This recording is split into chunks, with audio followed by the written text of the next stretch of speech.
today. Madam Clerk, call the roll, please. Commissioner Baker McCormick has requested an excuse. Commissioner Marecki has requested an excuse. Commissioner Anderson. Commissioner Killeen. Here. Chair Scott, Present. you have a quorum present. Thank you. Next item, please. B, Chairwoman's remarks. I have none, thank you. Next item. C, approval of the April 16th, 2024 meeting minutes. Moved by Commissioner Killeen, supported by Commissioner Anderson. And yes, I'm in favor, so all in favor. Yeah, thank you. Oh, yeah, okay, Motion carried. thank you. Okay, next item, please. D, unfinished business. There is none listed. Next item. Item 1, under new business, forwarding the medical examiner's report on the turnaround time analysis for January 2024 to March 2024. Okay, is there someone here from the medical? All right.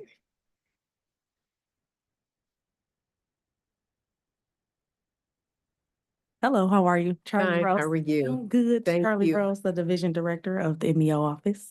Thank you so much for being here. Yeah, thank you for having me.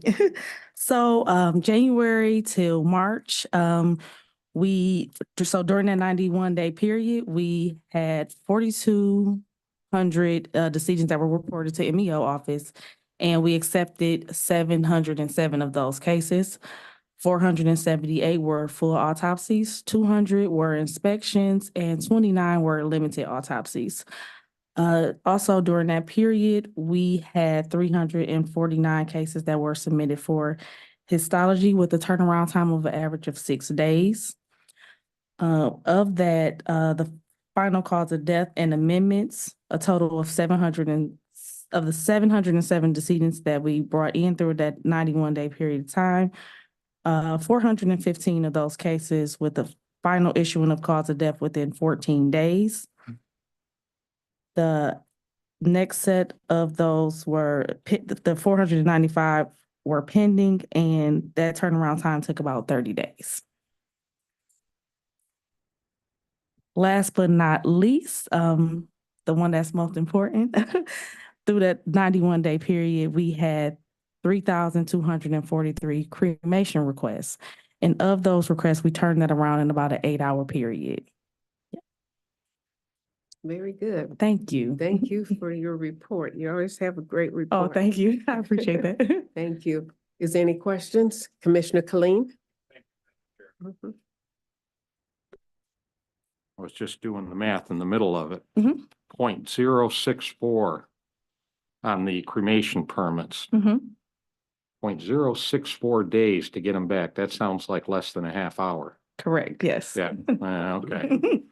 And that's beautiful. Now, on the invoices, Mhm. now they're outstanding for like a month. How's that like historically? Well, before we had people that we had outstanding for about a year.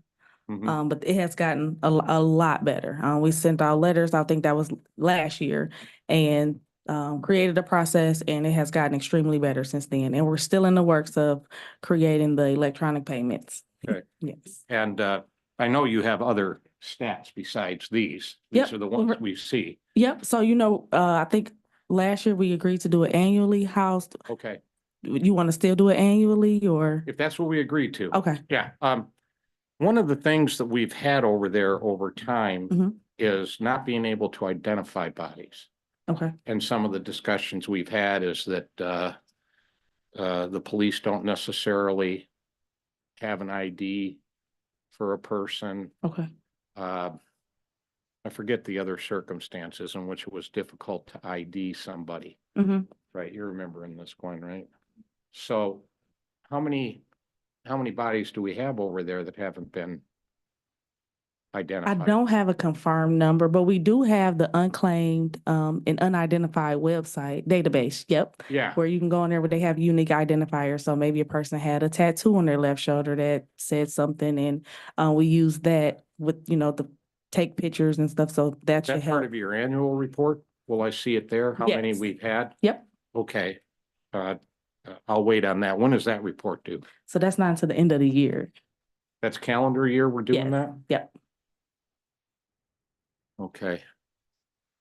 All right. But if you want, I can get you the information for how many unclaimed and unidentified we have right now. Yeah, if you that'd like. be, yeah, I can peruse the website too, because that'll have all of them for the year, right? Correct. And it'll say, okay, it took 60 days on this one, Mm-hmm. you know, even after they identify them, that'll still be up on the Yep, so website. it'll be up on it'll be on the database. Okay, yeah, I'm just curious about that, because as we've talked about that, I thought this shouldn't be so hard I know. in a modern day with DNA and all that kind of stuff that we can't identify someone. All right, well, thank you for the report. you're Thank very you, Madam welcome. Chair. Thank you. Just, Uh, thank you, Madam Chair. Thank Just you. a follow-up to that discussion.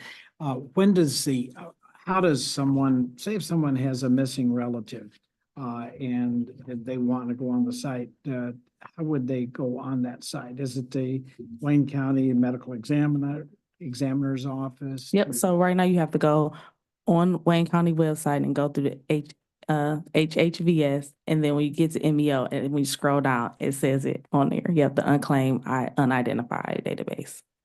So it's open that anyone can, Oh, yeah, access. absolutely. Mhm. okay. And you said it's identifiable features, whether it be tattoos, Mhm. whatever. Yep, so we use unique identifiers. Yep. Okay, Mhm. all right, thank you. You're welcome. Excuse me, thank you, Commissioner Anderson. Any more? Okay. It's moved by, excuse me, Commissioner Kleen and supported by Commissioner Anderson. And all in favor, yes. Thank you. Thank you both. Thank you so much. Next item, please. Item 2, requesting commission approval of Amendment 2 to the fiscal year 2024 project allocations for emerging threats, local health department grant agreement with the Michigan Department of Health and Human Services. All right. Thank you so much. Good afternoon, Avni Sheth, Division Director for Clinical Care Services and Chief Medical Officer. This is a request to approve an amendment to our one of our annual agreements with MDHHS that supports several of our emerging and COVID-related projects, and it increases funding for one of the existing projects underneath that agreement, the COVID Workforce Development Funding, and provides about $13,000 more to that grant that we have. Thank you. Any questions? Commissioner Kleen? Thank you. No, I'm gonna move this for approval, but I was gonna ask our health officer. At our next couple of HHS meetings, measles is picking up around the country. And there was just an article that we've already doubled the number of cases nationally that we had all of last year. So I'd appreciate any insight maybe not today, but any insight you have into this, what we're seeing, what the concerns are, is the state doing anything? It'd be good to get a little bit more of a picture of this, because we know that vaccination rates are down. Thank you. So I'm just requting that for a future Okay, meeting. but I Madam think Chair. Doctor would like to. Yeah, he looks. Yeah. get in on He's ready. this. Abdul Said, Director and Health Officer, Health Human Veteran Services. Always just good to sit at the table with you all.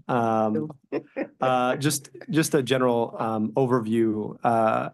We have seen this challenge coming. Of course, we had a case here in Wayne County. Yep. So actually under Dr. Sheth's leadership, we've been working to make sure that we have the infrastructure available and ready for contact tracing and the kinds of infection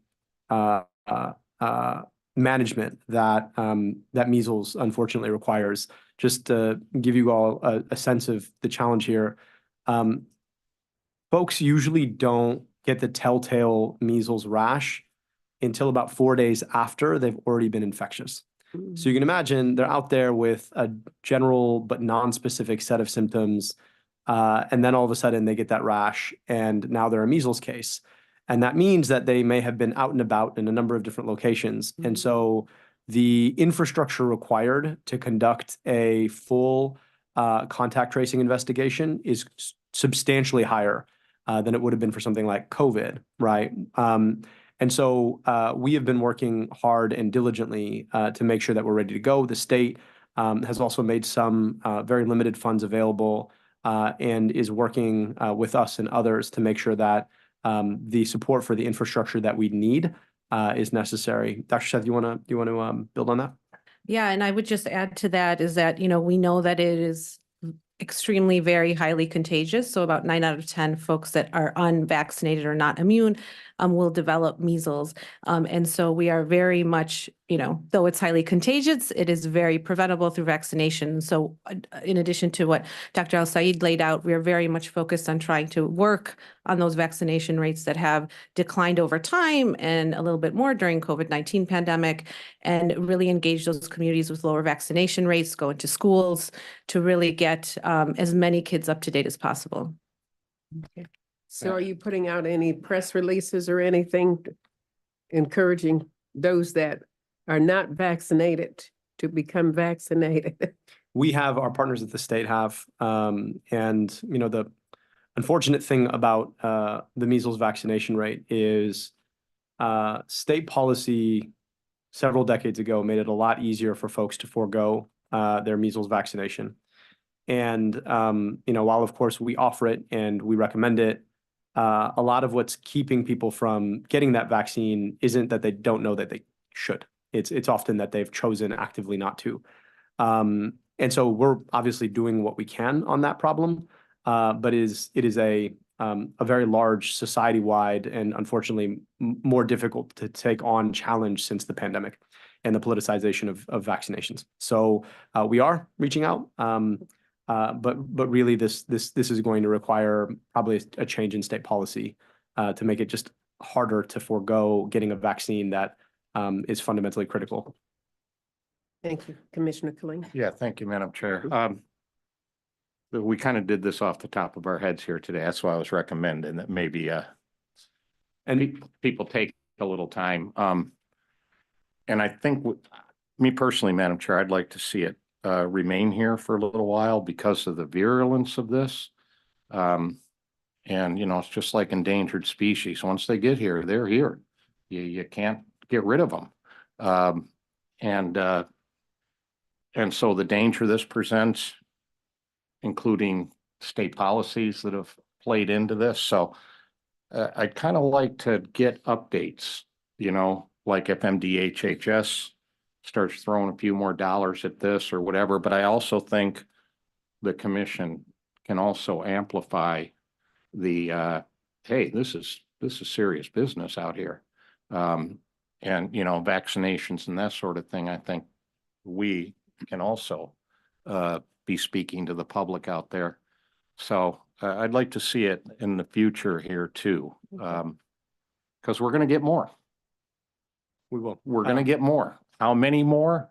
We don't know. But for this committee, I don't want to people wake up one day and go, oh my God, it's running rampant in Michigan, right? And, I want to be ahead of that curve with this committee to know if it's progressing, how much it's progressing in the state. So thank you. And thank you, Madam Well, Chair. you'll continue to give us some updates and stuff. Yeah, it would be really helpful if there are particular or specific questions you all have. We'd be happy to, to get you that information that you need. We just want to always make sure that we're spending as much of our resource on actually like taking the problem on. Reports are good, but it's good to know what you need, right? So closed-ended questions are really helpful. Okay. Commissioner Anderson?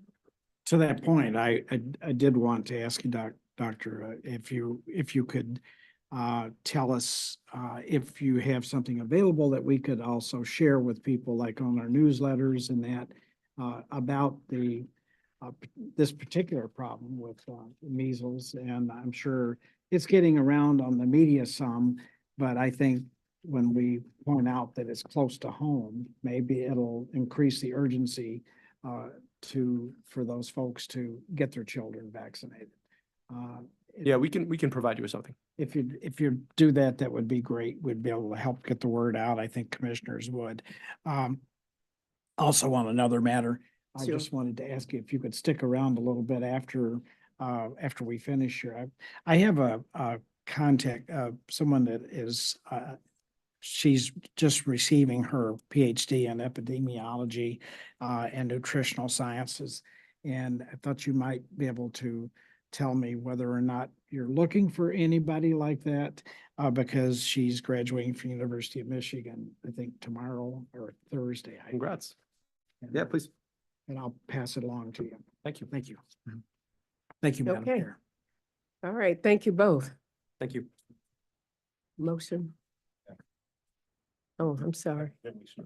Yeah, okay, you know, it's so hard for me and I don't have anything on this screen now, so, okay, it's been moved and supported. All in favor? Aye. Okay, motion carried. Next item. Item 3, requesting commission approval of a grant agreement with the Michigan Department of Licensing and Regulatory Affairs Cannabis Regulatory Agency to provide education, communication, and outreach services regarding the Michigan Medical Marijuana Act.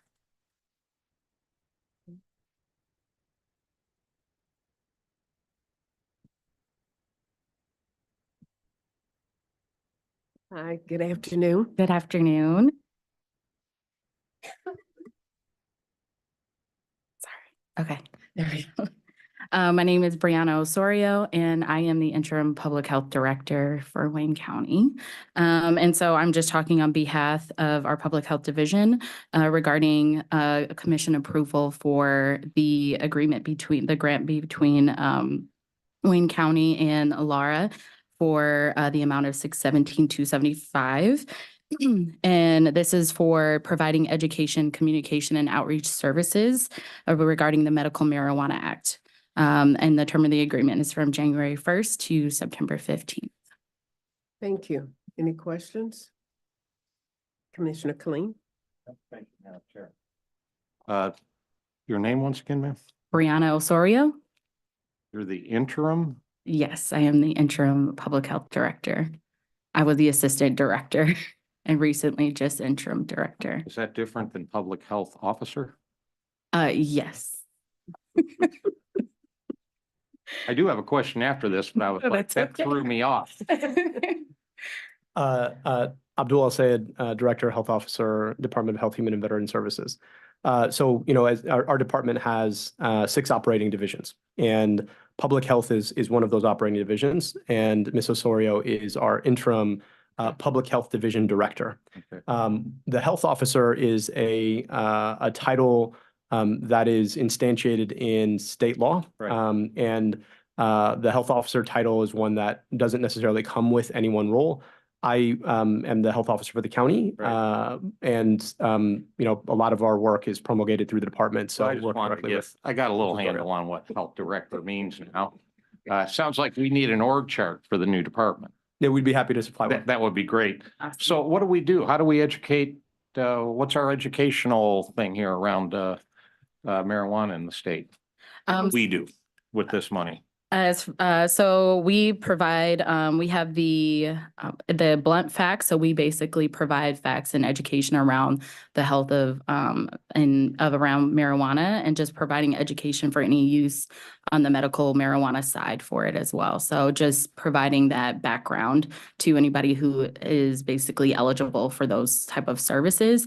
And then we provide that education with any of our, across any of our departments or anybody is actually eligible. We make sure that we provide that as well. And that is a resource for anyone who is going to be applying for a medical marijuana So card. this is medical, Yes, this is strictly for medical marijuana.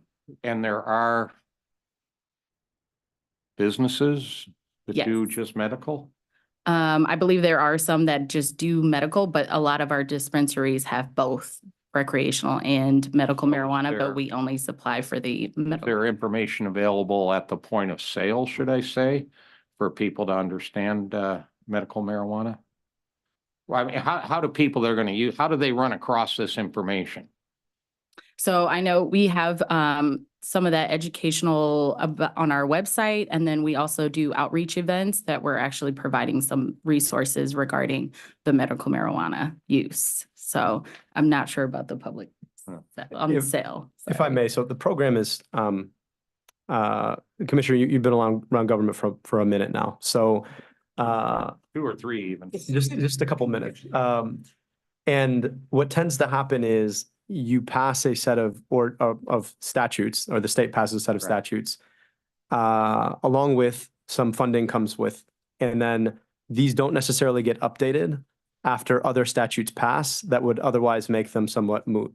So this medical marijuana program dates back to a time before the legalization of non-medical marijuana. And so it seems somewhat anachronistic because it is. And so a lot of the programs that we built out were built as a function of or in a time when medical marijuana was the available, accessible marijuana. And One set of circumstances. Yeah, which have so changed, yeah. when you look at our program compared to the availability of marijuana and the consumption of marijuana, it's like, so you guys are doing this and it's there. Yeah, that's what we're funded to do. We've had several conversations with the state about potentially updating and rethinking. And then also, we've been thinking a lot about how we want to engage with public policy around cannabis more generally. We think that there's a lot that the state policy left wanting, particularly around marketing and accessibility to children. And so we're thinking a lot about that. But the reason I think you have the reaction that you've had is because this was built for a time before the one we live in. Speaking of government, and it sounds like you've been talking to the state. Does the state have the ability to repurpose this money since circumstances have changed and say, okay, if you want to use it for this, or are we locked in under the law? We're somewhat locked in. It's very Okay. circumscribed what we can actually use the funding for. Gotcha. All right. Thank you. Thank you, Madam Chair. You're welcome. Thank you. Commissioner Anderson? Do you have a question or anything? No, okay. Well, thank you both Thank you. for the update.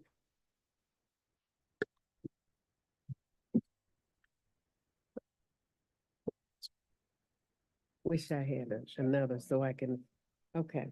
We have a motion and support. And all in favor? Yes. Oh, okay, You gotta use the pad though, because this one doesn't have touch screen, so you just Oh. gotta use the mouse pad. that's, Motion carried. thank you. I go through this every week. Next item, please.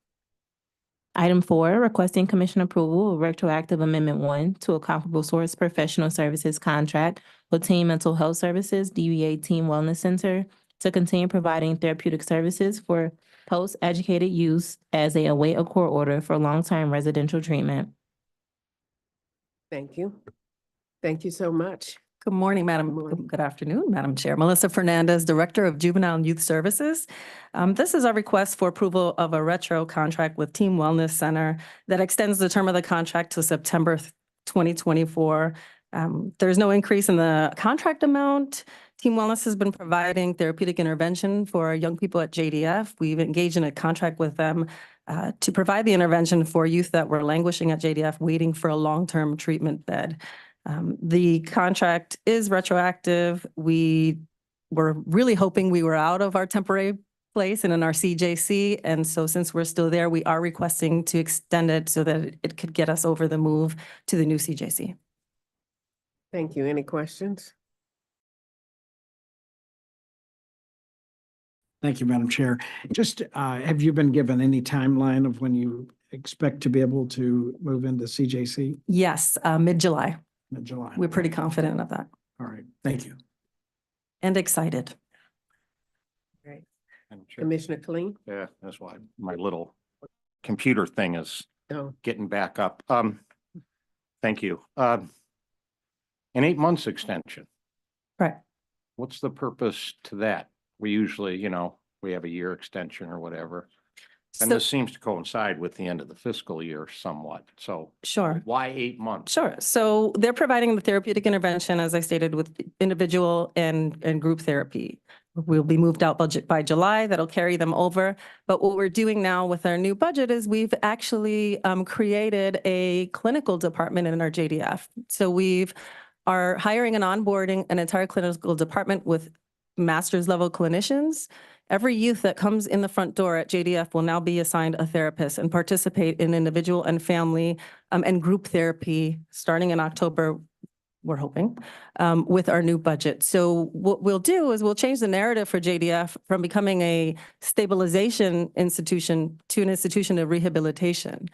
So despite the state's challenges with putting beds online, we won't have the excuse that they're sitting there without clinical intervention anymore because we will be providing it ourselves.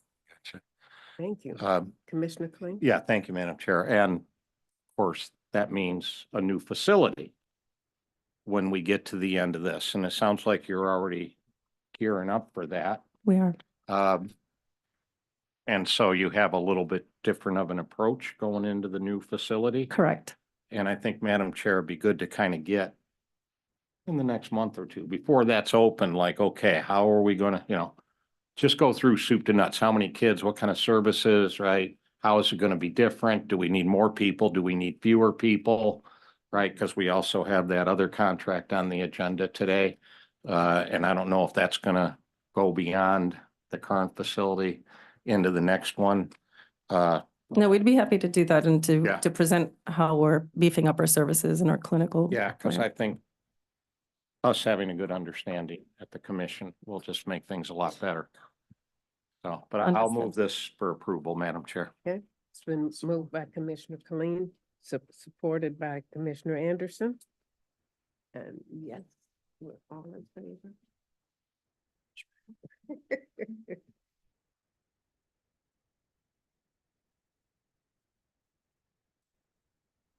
Please vote on your tablets. I'm doing that. Okay, I vote yes. Motion carried. Next item, please. Moving to the addenda, item 5. Requesting commission approval of Amendment 8 to a 5-year professional services contract with a 1-year option to renew with Assured Family Services to continue providing juvenile and youth assessment, mental health, and substance abuse testing services. All right, Melissa Fernandez, Director of Juvenile and Youth Services. This is our request to extend our contract with AFS or the JAC to continue providing our services. We are in the process of releasing an RFP, so we will be putting this out to bid. In the meantime, we're requesting that it be extended to March 31st, 2025. thank you. Commissioner Kling? Yeah, well, with that last comment, I might take it back. So this is the same time period we're talking as the last one. So we'll be in a new facility. But the purpose to this is to get us to the new facility so then we can bid it out. Correct. Well, And people that might bid on this, including the JAC or Assured Family or whatever, they'll all have a much better idea of what they're bidding on because it is a new facility. Is that? would Correct. that be accurate? that is part of it, correct. Okay. All right. I'm moving it for approval, Madam Chair. Okay. Is there support? Support by Commissioner Anderson.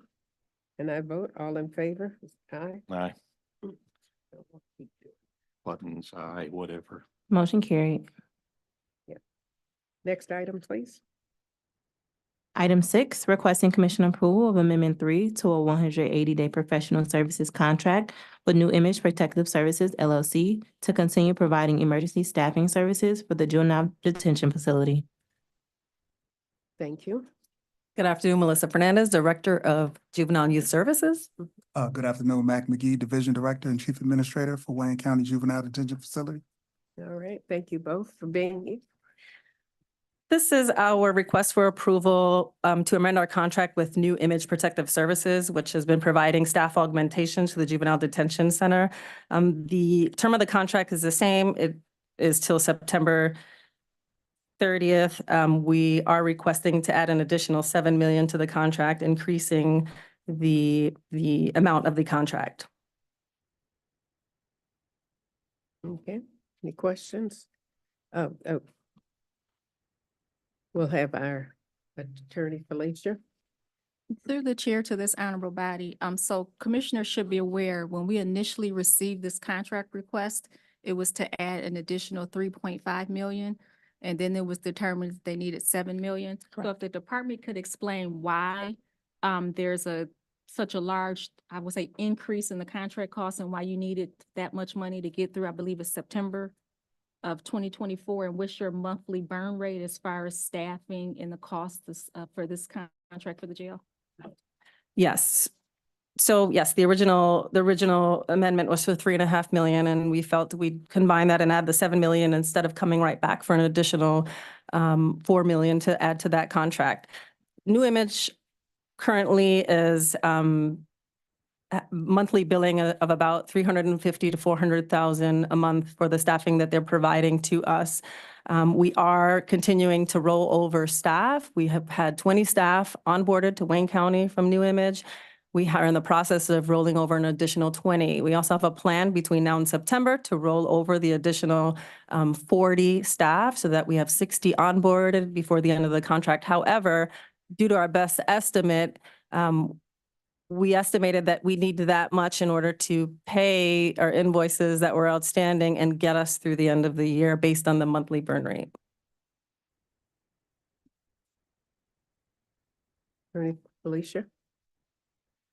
Should also note that this contract went beyond the approved amount by $2.3 million. Correct. So which is, significant amount without commission approval to incur.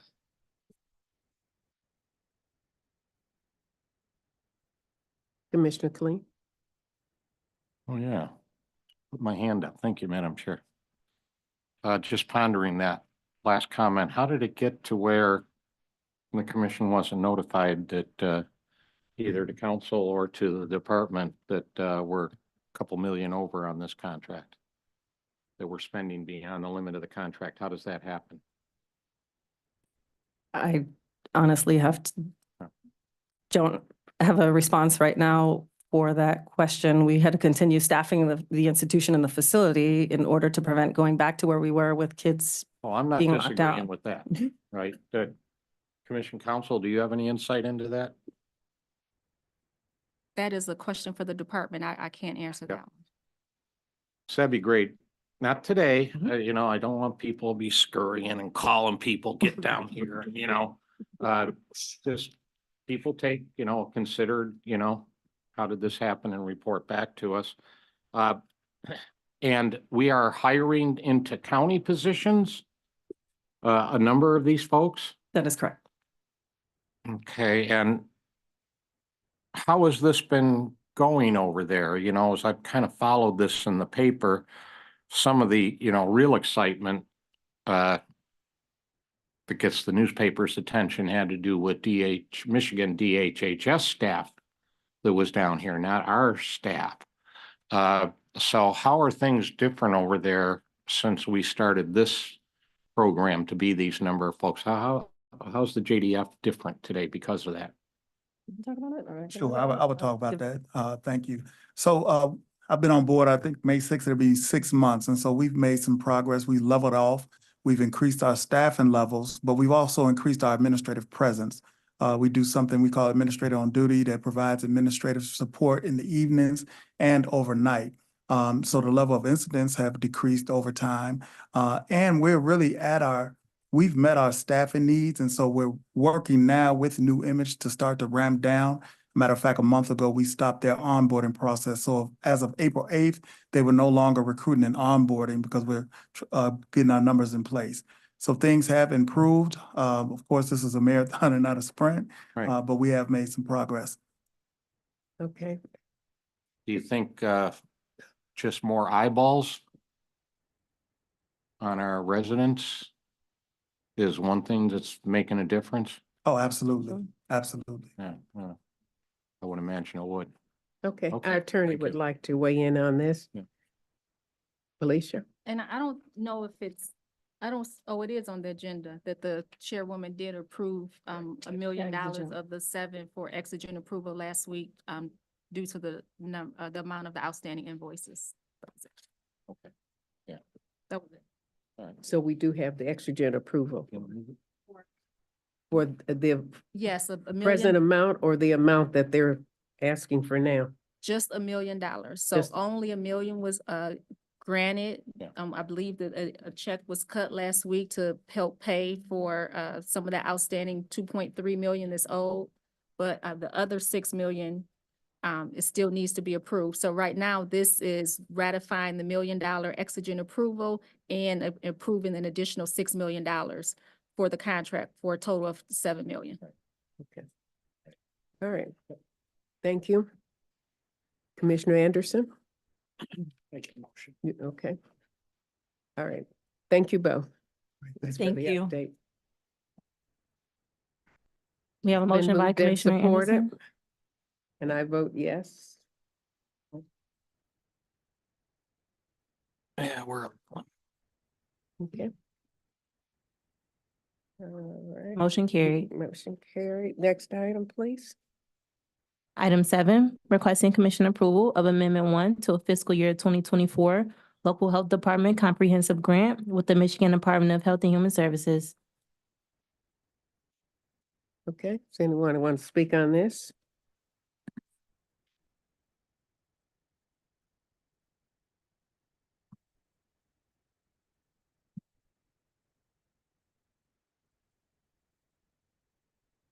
Hello again. Brianna Osorio, Interim Public Health Division Director. Okay. And this is the request for the approval of the modification number 1 for our an increase in the CPBC grant that we get pretty much every year. And just not to exceed of the additional 2,873,948. This goes across and is reallocated to a couple of our different public health programs and clinical service programs as well. Okay, Director, do you want to weigh in on this? Avni Sheth, Division Director of Clinical Care Services. And just to add to Brianna, this is our annual comprehensive agreement and one of the amendments that comes in that provides some new allocations to several programs across the Public Health Division and some of our programs in the Clinical Care Services Division. Thank you. Commissioner Colleen? Yeah, just to comment on this, this is the first amendment for this fiscal year, right? Yes. That we're seeing here. And usually we see 3, sometimes 4 in a fiscal year as the state does whatever. But I'm just noting for the record, Madam Chair, that Mhm. state support for these programs in Wayne County right now is running $3.5 million less than last year's. So we're hoping that a few more amendments are going to come from the state before the end of the fiscal year. So thank you, Madam Chair. Just a comment. Thank you. All right, Commissioner Anderson? Okay, it's been moved by Commissioner Colleen, supported by Commissioner Anderson. All in favor, and I vote yes. Motion carried. Mhm. Next item, please. Item 8, revision of resolution number 2023-452, a comparable source contract with 2 one-year options to renew with Just Air Solutions, Inc. Does anyone want to speak on the Just as Air?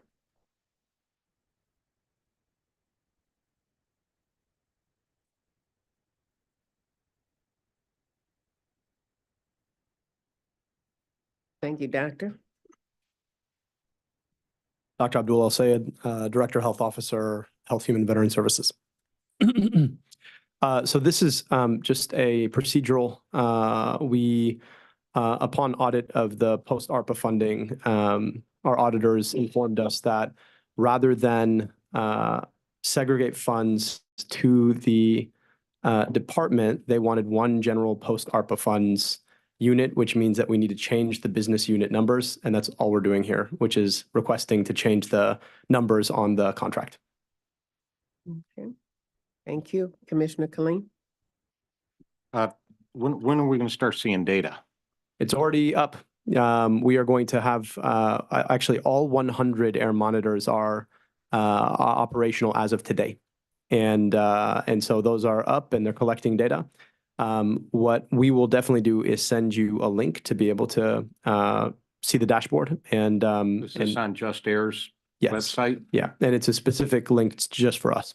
And it's also featured on our website. So that data is up. We're looking forward to having this system operational through this air quality season, right? Generally in the winter, you're not really all that worried about poor air quality. It's in the spring and summer months. And so we wanted to have all those monitors operational by then. Because buying them is one thing. Yeah. What are they telling us? Yeah. Is another. Is data currently going in there or we're just at the beginning of that? We're just at the beginning. I mean, so Okay. they had through April to get all of these up. And so it is, it's the end of the month. And so they literally just finished putting up all 100. Okay. And so we're actively collecting data. The data is every day they're up, they're collecting. And over time, we're going to get a much better sense of Correct. what they're showing us, the patterns that they're demonstrating. And on Just Air's website, that's going to be both the mobile as well as the stationary. So the stationary are up. The mobile will be distributed later on in the early summer. Okay, so what we'll first start seeing is the stationary. Right. And when I look at that link, am I going to know where each one is, or is it just going to be number one? No, number the data is two? read out in a map.